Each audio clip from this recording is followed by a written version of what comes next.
TGT कला में आप लोगों के जो क्वेश्चन की सीरीज है वो लेके आ रहे हैं। तो चलिए स्टार्ट करते हैं। पहला क्वेश्चन है, प्री हिस्टोरिक पेंटिंग पुस्तक के लेखक कौन हैं? कई बार ये पूछी जा चुकी है। चलिए ऑप्शन देख लेते हैं। विलियम फॉकनर, पिगार्ड, बाड्रिक या लॉरेंस कोलबर्ग। तो क्या होगा इसका राइट आंसर? क्या है इसका राइट आंसर? तो जो राइट आंसर है वो आपका है बाड्रिक। प्री हिस्टोरिक पेंटिंग बाड्रिक। 2-3 बारी बोल के तुरंत याद करने की कोशिश करिए। तो प्री हिस्टोरिक किसकी बुक है? बाड्रिक की। फिर नेक्स्ट क्वेश्चन है, चाक का महत्वपूर्ण आविष्कार डैश में हुआ? ताम्र पाषाण युग में, नव पाषाण युग में, मध्य पाषाण युग में या पुरा पाषाण युग में? तो चाक बोल रहे हैं, ताम्र का प्रयोग हुआ होगा ताम्र पाषाण युग में, मध्य पाषाण युग, पुरा पाषाण युग। पुरा तो आपको पता है कि पत्थर वत्थर का प्रयोग होता था। तो चाक मिट्टी के बर्तन बनाने के लिए इस तरह से गोल, ऐसे नहीं होता चाक, उसके ऊपर मिट्टी रख करके वो बर्तन को शेप देते हैं, ऐसे कुम्हार देखा होगा आपने। तो ये तो डेवलप चीज है ना बेटा। तो ये आपकी कब होगी? नव पाषाण युग में। तो ध्यान रखिएगा कि जो भी महत्वपूर्ण, जैसे आप अगर अग्नि की बात करें तो वो आपका मान लिया जाएगा। कुंभकारी इसके अंतर्गत आ जाएगी। चाक यानी कुंभकारी। अग्नि का जो आविष्कार हुआ या आग जला करके जो खाना पकाने की चीजें हैं, ये सब नवपाषाण युग में ही हुई थी। तो चाक का महत्वपूर्ण आविष्कार नवपाषाण युग में। ध्यान रखिएगा। पुरा में पत्थर के भद्दे औजार से ये लोग सिर्फ शिकार करते थे और अपना बचाव करते थे। मध्य पाषाण काल में उससे डेवलप चीजें हुई, वो सुडौल बनने लगे थे। और ताम्र का प्रयोग ताम्र पाषाण काल में और नवपाषाण काल में, जैसे पहिए हो गए, चाक हो गया, अग्नि हो गई, ये सब नवपाषाण युग की देन है। फिर तराशे गए चमकीले हथियार औजार कहाँ प्रयोग किए गए हैं? पुरा पाषाण काल में, मध्य पाषाण काल में, नवपाषाण काल में या ताम्र पाषाण काल में? तो क्या होगा इसका राइट आंसर? जाहिर सी बात है पुरा पाषाण काल होगा नहीं, क्योंकि यहाँ पे अभी हमने बताया कि पत्थरों से भद्दे औजार बनाए थे। मध्य पाषाण काल बेटा बिल्कुल एकदम से उछल करके तराशे हुए हथियार थोड़ी ना हो जाएंगे। हाँ, उससे थोड़ा बेटर होगा।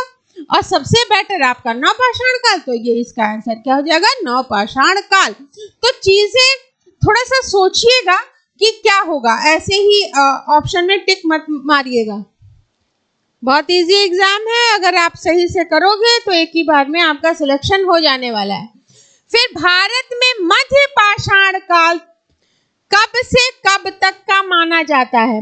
2000 बीसी, 4000 बीसी, 6000 बीसी या 1000 बीसी? तो जो इसका राइट आंसर है वो है आपका 6000 बीसी।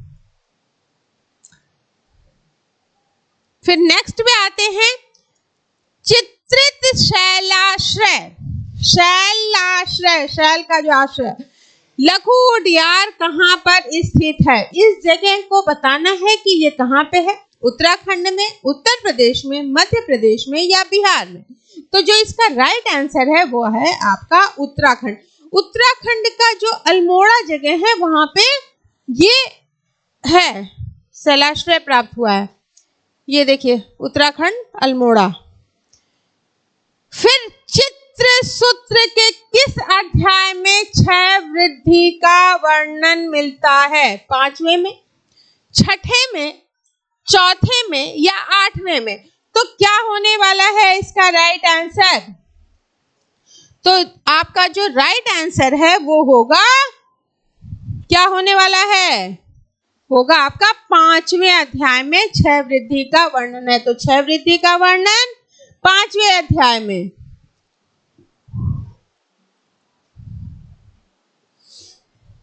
ये चित्रसूत्र जो है वो विष्णु धर्मोत्तर पुराण का पाठ है, तो ध्यान रखिएगा। चित्रसूत्र किसका है? तो विष्णु धर्मोत्तर पुराण का है। इसमें 9 अध्याय में विभक्त किया गया है, जिसमें से जो 5वां अध्याय है वो क्षय वृद्धि से रिलेटेड है। तो चित्रसूत्र पूछा जाता है किसका है? विष्णु धर्मोत्तर पुराण। क्षय वृद्धि 5वें में टोटल कितने अध्याय हैं? तो 9 अध्याय। और चित्रसूत्र का अंग्रेजी में अगर हम अनुवाद की बात करें तो 2 लोगों ने करा है, डॉक्टर स्टेला कैम्ब्रिज ने किया है और बाद में आनंद कुमार स्वामी ने किया है। तो अगर आपसे पूछा जाए कि चित्रसूत्र का अनुवाद किन किन ने अंग्रेजी में किया है, तो डॉक्टर स्टेला कैम्ब्रिज और आनंद कुमार स्वामी ने। सर्वप्रथम किसने किया है? तो डॉक्टर स्टेला कैम्ब्रिज ने। अब देख लेते हैं जो 9 अध्याय हैं वो कौन कौन से हैं। पहला है आपका मान वर्णन, दूसरा है आपका प्रमाण वर्णन, तीसरा है सामान्य मान वर्णन, चौथा है प्रतिमा लक्षण, 5वां है क्षय वृद्धि, 6ठा है रंग व्यक्तिकार, 7वां है वर्तरा, 8वां है रूप निर्माण और 9वां है श्रृंगारादि। अब यहाँ क्वेश्चन जैसे क्षय वृद्धि पूछा है, मोस्ट इंपॉर्टेंट है, इसलिए हम आपको ये दे रहे हैं, ठीक है। मोस्ट इंपॉर्टेंट है ये वाला क्वेश्चन भी बन सकता है और यहाँ से ये पूछा जा सकता है कि प्रतिमा लक्षण किस में है, तो ये आपका चौथे में आ गया। श्रृंगार आदि किस में है? तो 9वें अध्याय में। रूप निर्माण किस में है? तो 8वें अध्याय में। वर्तरा किस में है? तो 7वें में है। और रंग व्यक्तिकार किस में है? तो 6ठे में है। सामान्य मान किस में है? 3रे में है। मान वर्णन किस में किया गया है? तो पहले में। मान वर्णन पहले में है और सामान्य मान वर्णन 3रे में। प्रमाण किस में है? तो प्रमाण जो है वो 2रे अध्याय में है। कितने भाग में विभक्त किया गया है? तो 9 अध्याय में। इस तरह से भी आपसे क्वेश्चन पूछे जा सकते हैं, तो इसको जरूर से याद कर लीजिएगा पूरा, क्योंकि कुछ भी हमको छोड़ना नहीं है। युद्ध के मैदान में अगर उतरे हैं तो अच्छी तरह से पूरी तैयारी के साथ उतरिए, तभी विजय आपको मिलेगी। जय हो विजय हो का उद्घोष हम तभी कर सकते हैं जब तैयारी हमारी फुलफिल हो। नेक्स्ट क्वेश्चन है, गीत गोविंद के लेखक कौन है? केशवदास, जयदेव, भरत मुनि या यशोधर पंडित? तो गीत गोविंद की रचना करी गई है जयदेव के द्वारा। भरत मुनि जाने पहचाने किस क्या नाट्य शास्त्र है कि नहीं है?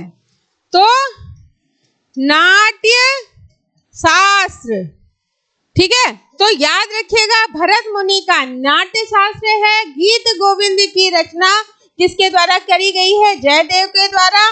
और अगर केशवदास की बात करें तो कवि प्रिया, रसिक प्रिया और आपका बल नल दमयंती जो है, ये तीनों केशवदास के हैं, ठीक है। तो कौन कौन से हैं? कवि भी इन्होंने ले लिए हैं और रसिक भी ले लिए हैं और नल दमयंती भी इनका है, ठीक है। तो ये आप याद रखिएगा। तो कौन कौन से हो गया? कवि प्रिया, रसिक प्रिया, नल दमयंती। भरत मुनि का नाट्य शास्त्र हो गया और यशोधर पंडित का जो ड्राइंग पढ़ रहा है वो तो याद ही होगा, जय मंगला कामसूत्र की टीका। जय मंगला कामसूत्र की जो टीका है उसमें यशोधर पंडित का कौन सा है? जय मंगला। तो ये सारे मोस्ट इंपॉर्टेंट है, इसलिए सारे याद कर लीजिएगा। नल दमयंती किसका? केशवदास का। रसिक प्रिया किसका? केशवदास का। और कवि प्रिया किसका? केशवदास का। जयदेव का गीत गोविंद, भरत मुनि नाट्य शास्त्र, यशोधर पंडित जय मंगला, ठीक है। दमयंती है।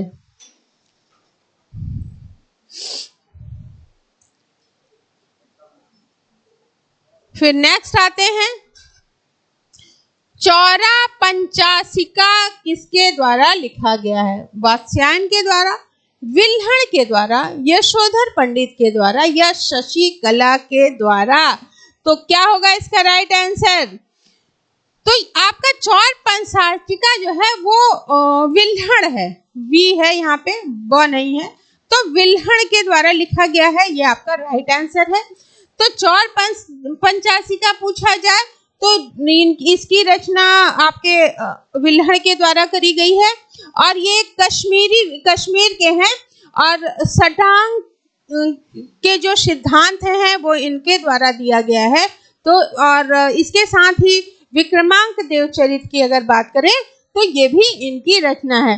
तो चौर पंचाशिका के साथ साथ विक्रमांक देवचरित्र, ठीक है, चौर पंचाशिका और विक्रमांक देव चरित किसकी रचना है? ये आपके विल्हण की है। तो दोनों याद रखिएगा, हो सकता है ये पूछ ले, हो सकता है वो पूछ ले।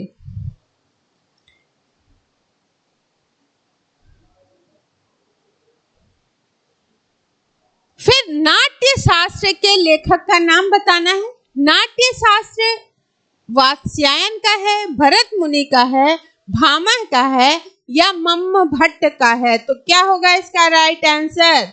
तो अगर हम देखें तो नाट्य शास्त्र किसका है? भरत मुनि की रचना है। तो नाट्य शास्त्र भरत मुनि।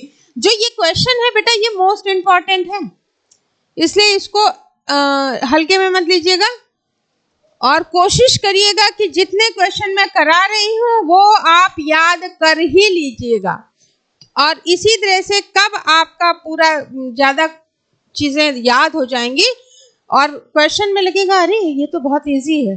कोई भी चीज़ इजी तब लगती है जब वो चीज़ें आपको याद हो, टफ तब लगती है जब याद नहीं होता। भाई कोई भी काम जब जो चीज़ हम कर सकते हैं वो हमारे लिए इजी है, नहीं कर सकते या नहीं आता तो टफ है। तो किस काल में ग्रंथों में विध चित्र, अविध चित्र, रस चित्र और धूल चित्र का वर्णन मिलता है? ऑप्शन में है उपनिषद काल, कुषाण काल, मौर्य काल या राजपूत काल। तो इसका जो राइट आंसर है वो है आपका उपनिषद काल। अब यहाँ पे देख लेते हैं कि ये है क्या। तो विध चित्र बेटा वो चित्र होता है जिसमें जैसे शीशे में आप हूबहू चीजें अपनी देखते हो, जैसा प्रतिबिंब यहाँ पे होता है वही प्रतिबिंब यहाँ दिखता है। हूबहू अगर चित्र बन रहा है तो वो कौन सा चित्र हो जाएगा? विध चित्र हो जाएगा। अब हमारा मन कुछ और कर रहा है, मान लो हम अगर हाथी को लाल करना चाह रहे हैं या आलेखन टाइप का अगर हम कह सकते हैं तो वो होता है अभित चित्र, ठीक है।